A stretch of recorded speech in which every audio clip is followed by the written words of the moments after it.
Welcome back to the online Bible study. We're still searching the Psalms and we're in Psalm 46 tonight. And there are three parts that I want to highlight concerning this psalm, which is one, the sufficiency of God, and then the security of God, and finally the supremacy of God. So let's start with number one, the sufficiency of God. The first two verses of the psalm go like this: God is our refuge and strength, a very present help in trouble. Therefore, we will not fear. There's one thing that I can be absolutely certain of, and that is that God is never absent. He is ever present. David had that conviction, and he knew it to be true. And in the context of this verse, trouble is inevitable. Even Jesus highlighted that in John 16. Let me read verse 33, when he talks to his disciples and says, I have told you all this so that you may have peace in me. Here on earth you will have many trials and sorrows, but take heart because I have overcome the world. Here is the balance. We are in Christ. We are in the kingdom. We are in the world, but not of it. The world is broken. There are many trials, many sorrows. But Jesus said, in me you can have peace. There is nothing to match the inner peace that we have in God. Anyone who tells you that if you come to Jesus, your life will be a bed of roses, have no idea what they're talking about. Life can be tough. It's as straightforward as that. It can be cruel. It can be unpredictable. But, and there is a but here, when Jesus was teaching his disciples, he never beat about the bush ever. He gave it to them straight. He tells them that what he's telling them is that he is the source of peace. In him you can have the peace that passes all understanding. They would soon be scattered. They would soon be flung to the four corners of the world ultimately.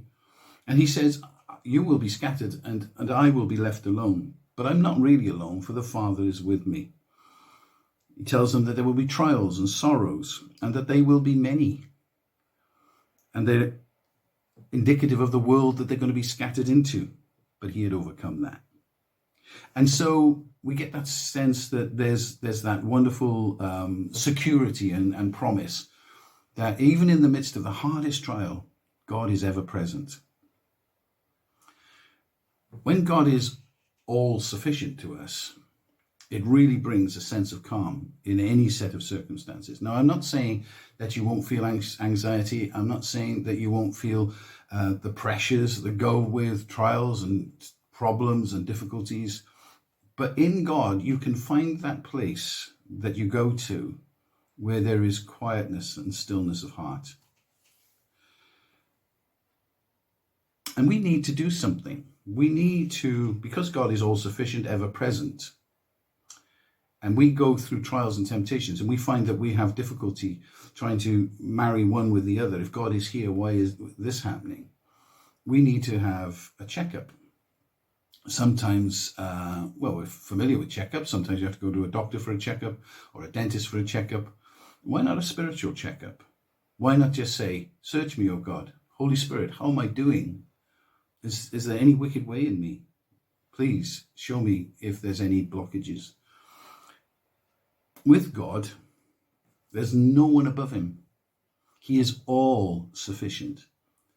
In matters of trust, in times of strife, in times of pain, problems, persecutions, even natural disasters, seismic problems, he is enough. He is our all in all. And it doesn't mean that we don't need in life doctors or surgeons. We don't need available science. It doesn't mean that we should shun all those things. They are tools that can be used. But it means that we have, with all the other supports, we have a core support, which is that we come to God, who is the author and finisher of our faith. And we give him praise and we give him honor. So should you go to the doctor? Absolutely. Should you be willing to face surgery? If you have to, absolutely. But always reckon that God is in the mix. He is the supremacy of that.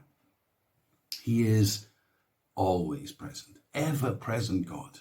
He is sufficient for all our needs. How sufficient is he? And there are times when you have to sing the victory song. You just have to do it. Life has a way on times of dulling our senses. It can be one of those things that just overwhelms us. As I've been saying, you can easily submit to the world's status quo, if you will, and you have to defend against that. You have to work hard against that. There's no point singing the blues. You've got to sing the victory song. Where's the profit of going around going, woe is me, I am undone? Where does that get you? If you have faith in God's sufficiency, he is sufficient for all our needs. Sing the song. I mean, this is a song. It's a song of victory and hope and provision. This song is a resonance of the Spirit, the move of God in our heart. And the heartbeat of God is right in the middle of it. And so we sing the victory song. In times of war and strife, this song is sung. Whether they're spiritual battles or whether they've been natural battles, David sings the victory song. And this psalm, as I said, is a song. It's a song of the Lord. God is our refuge and strength. The second one is not too diverse from that provision of God. God is ever present. But there's a security in that. And the second one is the security of God. What God has done for us. There is a river whose streams make glad the city of God. There's a river. Now, what you're looking at here, this is verse 4. There's a river that makes, whose streams make glad the city of God. There are two water sources mentioned here. There's the river, and then there are the streams, plural. One singular river, many streams. The reference to the river is that which flows directly from the throne of God. And as the river flows, it feeds the streams that give life to the city. The biggest example of that, and it would have been known in the day, it's still true today, when the Nile floods, the tributary rivers that spread over the land turn the land into a vast river until it recedes again after high springs. But when it recedes, it leaves the most amazing fertile soil anywhere in the world. And that's why it's so rich in its produce. Now the river of God that flows from the throne of God, the river of provision, the river of hope, the river of all the good things that come from God, come into the tributaries and streams of our life, and we find that it makes our heart glad. We need to look back to the source of the stream. Sometimes we're so concerned about the stream that we forget the source. And the stream is fed by the river. And as you go back, you find yourself at the throne of God. In other words, the blessings that come into our lives, the deliverances, the provisions, they flow from the throne of God. All that comes from God ultimately, of course, and we see human hands on it, you can. But the hand of the Almighty is the source of provision. And God dwells in the city that cannot be destroyed. When God is enthroned in our life, no weapon formed against us can prosper. I so want to encourage you, because I sense, even making this study tonight, that you will be listening, thinking, how will I solve this problem? How will I get out of this dilemma? What is to become of me? Let me encourage you. There is a river that makes the streams glad. Let that river flow. Draw from it and let the streams of your life know the fullness of God's provision. There's security in that. To be secure in the promises of God. And it's so important to recognize the hand of God on life's matters. The psalmist, he sees God's presence as a fortress. And when the Lord is our security, we can trust that he is a surrounding defense against the enemy. I believe that when we do that, we know that we are secure. We know that we're safe. But the enemy wants to undermine that. Did God say? Are you sure? Well, we can have doubts and fears. We're human. But go back to the word. What did God say? And when you find what God said, hold on tight. Does it mean that we don't need natural protections? Not at all. Let me just give you some easy down-to-earth stuff. You'll need comprehensive home insurance. If you've got a house, you'll need to insure it and everything in it. If you've got a car, you'll need car insurance. We could do with medical insurance. Some people have private medical insurance. Some people have national medical cover. Whichever cover we have, there is somewhere to go in our prosperous land. We really undermine ourselves sometimes. We live in a very prosperous place, no matter what the present circumstances. But there's something bigger than that. It's the spiritual welfare. Now, how is your insurance and your assurance in God? You see, he will never fail. He will never fail. So it's foolish to set out our life disregarding natural protections. And it's more than foolish. It's folly in itself not to acknowledge God is that source of protection. And we come thirdly to the supremacy of God. It says, "Come, behold the works of the Lord, who has made desolation in the earth." That sounds drastic. Let me take a moment to unpack verse 8. The word desolation here, it seems to suggest that God is violently destroying everything. Come, behold the works of the Lord, who made desolation on the earth. That really sounds foreboding. The word desolation, however, here is one that means to make something or someone become amazed or astonished. And in the context of the psalm, the nations of the world who oppose and threaten God's people were dumbfounded at the inability to destroy God's people. In other words, when it says here, "Come behold the works of the Lord who has made desolation in the earth," he is saying, come and look how God frustrated our enemies and their attacks have come to nothing because God is supreme. I think it's okay for us to believe and to trust that ultimately God will bring us through all the fires and the tribulations of life according to his purposes. To get the bigger picture, however, we need to see the outcome of the destruction. In verse 9 it says, "He causes wars to end throughout the earth." Now we come to an interesting moment, and it's one I want to be direct with, and it's one I want to be careful with, because I don't want to spoil something. I want to enhance something for you. Verse 10 has these very familiar words: "Be still and know that I am God." Now, I have mentioned this a number of times before, over years now, that particular verse ended up either on a greeting card or an encouragement plaque or a wall poster and a song. "Be still and know that I am God." And it has the tones of suggesting that we quieten our heart and just know God is God. But it's so much more than, in fact, it is beyond that. It's not my intention to spoil someone's love of those words.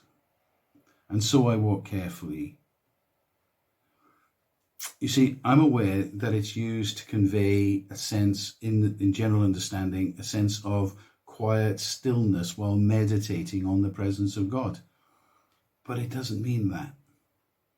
The words here, "be still," actually mean in the original Hebrew, cease and desist. In other words, stop right where you are and put down your weapons.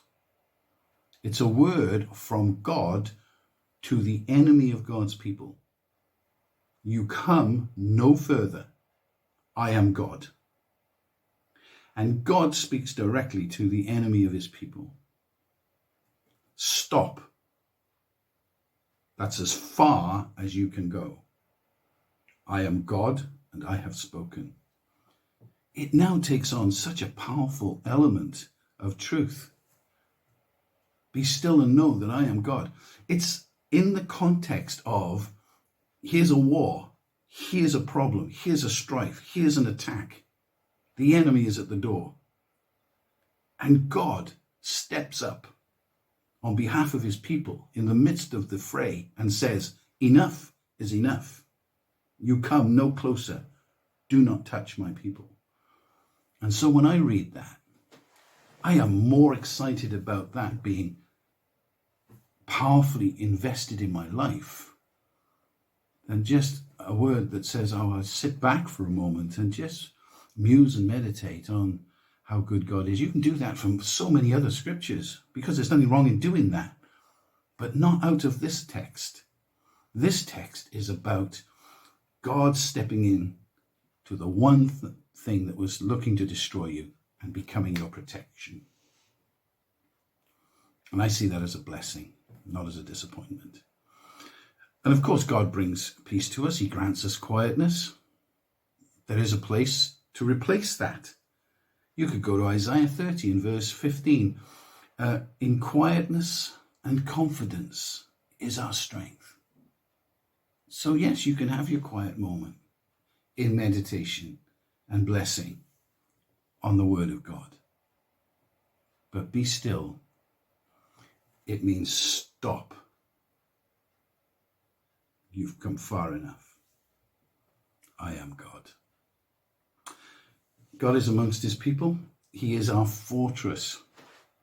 I hope we can see this picture clearly. I hope that doesn't trouble you. There are wars in the world, natural wars and spiritual wars and internal wars as well. We're surrounded sometimes by evil and ungodliness, and it can feel very, very heavy. But when God is our fortress and he is against our enemy, and remember, he is fighting for us. And we don't fight against flesh and blood, but spiritual powers and wickednesses. That's the weapons of our warfare are not human and fleshly. They are word and spirit.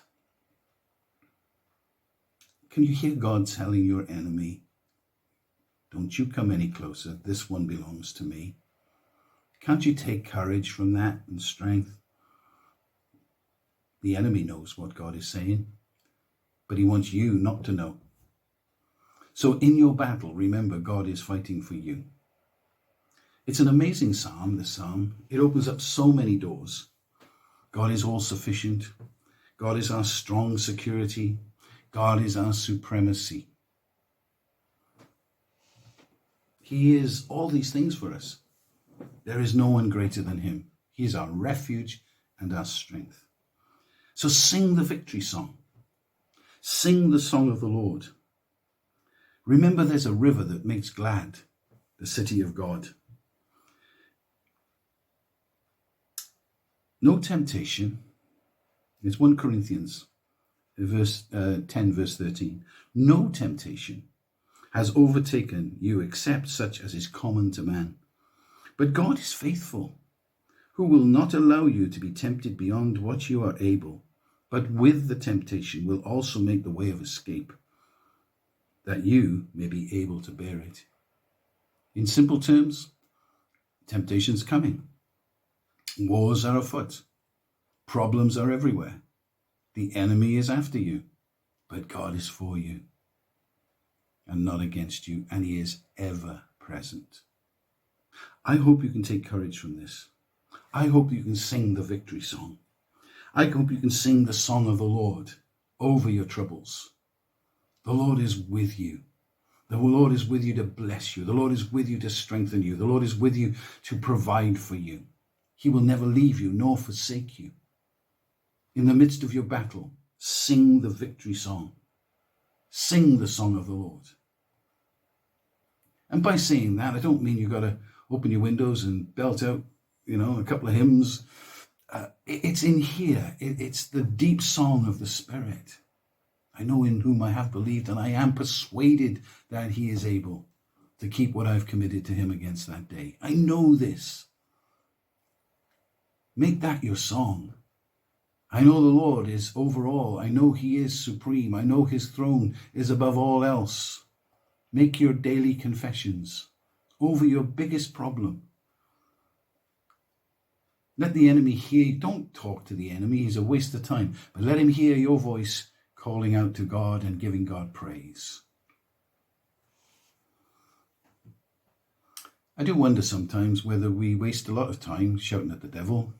Let God do it. He's the one with all the power and the strength. You worship at his footstool and let God fight your battle for you. I love this psalm. I think it's a great, powerful word. All the psalms have so much to share with us, but this one is amazing in and of itself. God is our refuge and strength, a very present help in time of need. So let me encourage you to battle on, but don't get battle weary. Give it over to God. Stand firm, and the Lord will fight your fight for you and win the battle. Well, may God bless you. I hope that little dip into that psalm has encouraged you. And if you aren't going through a trial or a temptation or a difficulty, why not turn to this psalm and read it? Read it, read it, read it, until you feel it, that God is your all in all. We'll continue our study in the Psalms next week, and until then, God bless you.